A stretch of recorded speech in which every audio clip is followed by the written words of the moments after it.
Hey everyone, welcome to week 3. I hope that the semester is going well for you so far. I just wanted to come on this week and touch base about a couple of businessy things for the class and then also just a little bit of a summary for the reading that you have for this week. So first off, as you can see behind me, I am in the content section of your Blackboard. And I just want to point out that the Start Here folder actually has information in it that you are probably going to want to access over and over again during this semester. As I make changes to the syllabus or update things, I will post it there. I'll also be more thorough about making sure that you get announcements other than the weekly video that I do. Also, just remember and Start Here, you can find links to other services for the school and other offices, such as the library or the bookstore or disability services. One note about the library, I did just put a copy of the Conrad text, the 10th edition one, on reserve. So if any of you who are on the main campus at CSUB, the library will now have that for you to check out, I think, at 2-hour increments. But just remember and Start Here, you have the syllabus, grading information and rubrics, all that good stuff. But let's go back to content and go into our Unit 1. And somehow we are already here on week 3. So this week you are supposed to read chapters 5 through 8 in the Skloot book. That is what your quiz is going to be about. The quiz will open up tomorrow morning and will be available through the week. Remember, you need to do that before midnight on Friday. And then the discussion post this week, I want you to answer questions about the reading in the Conrad text. The reading for this week is the Simeon Berkman Social Class, Susceptibility and Sickness. Now, one quick note about the readings in the Conrad book. I am not putting page numbers, mainly because I know that not everybody has the same edition. So do know that I double checked and made sure that all of the readings in my edition that I am assigning are in at least the 8th and 9th editions. But if you do still have trouble finding a reading, please let me know. But anytime you're not entirely sure where one is, just make sure to peruse the table of contents. So in regards to the Simeon Berkman reading, I think this one's actually pretty straightforward, so hopefully you find it digestible.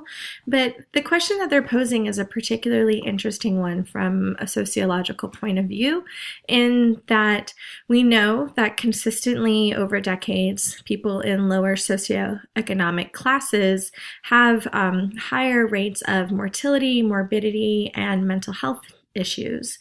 And what they're trying to get us to think is that this isn't just or isn't only a factor of being in a low-income area and not having access to good health care, but that there are a myriad of issues that maybe impact this. And then near the end of, sorry, almost threw my computer, but near the end of the reading, they offer these 4 sort of suggestions of where they think we can go as far as research.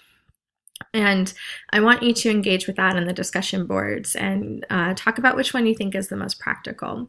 But of course, as always, if you have any questions as you're reading that, please feel free to email me or post to that just open forum question under the discussion tab. Now, before I sign off, I do just want to take a second to touch base about the Skloot reading. So I was really happy with your first week of discussion posts and the summaries that you gave me from chapters 1 through 4 in Skloot, but also some of the questions that you raised. And they're really good sociological questions.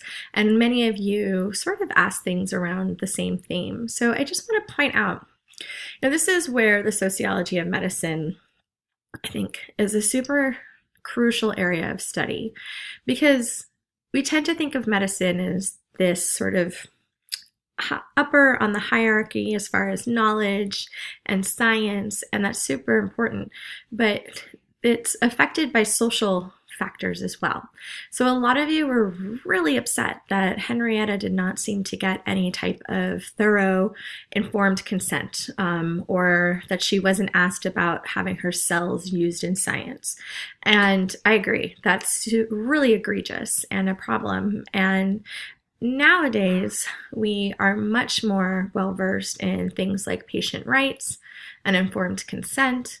But in the time that Henrietta was going to the hospital, this wasn't that big of an issue yet. Many patients, and we get to this in the chapters that you read for this week, so hopefully some of these questions will start to be answered, but we didn't relate with, and by we I mean patients, didn't relate with doctors or the medical industry the same way that we do now.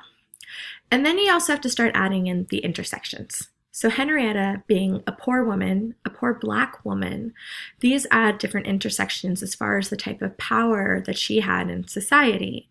And unfortunately, at that time in our history, she really didn't have much. And so it was not that unusual for a woman like Henrietta to go into the hospital and to not be walked through the procedures that were going to be done to her. So like I said, we're going to discuss this a lot more. Skloot brings this up and deals with it throughout the book. Now, another theme that a lot of y'all brought up is, why didn't she tell her family? And we'll probably get into this as well, but I think it's important to start thinking about the whys. And a lot of you point up the need that she had to be strong for her family, which I think is important. So now we can start talking about roles within families and gender roles and what it means to be a matriarch. And I think it also could have just been a function of the time as well. Women didn't really talk about health issues, specifically any type of reproductive health issues.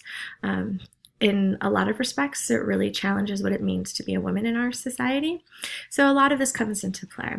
And then the other thing that I thought was interesting that you all picked up on, or that many of you picked up on, was why didn't she go for those follow-up treatments for all of those different, particularly sexually transmitted infections prior to that? And I think here you see a combination of factors as well. So that aforementioned just lack of understanding, maybe she didn't really realize how important it was, but also access issues. She had to get a ride to the hospital. She couldn't really just stop what she was doing to go, and maybe not wanting to talk about it. But I'm sure there's also other things at play, which I'd like for us all to keep thinking about as the semester goes on. So I'm going to sign off, and look, Cat showed up.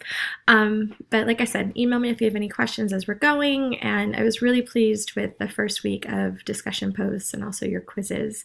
And so I hope all of you are getting into this material and enjoying it. Take care. Talk to you soon.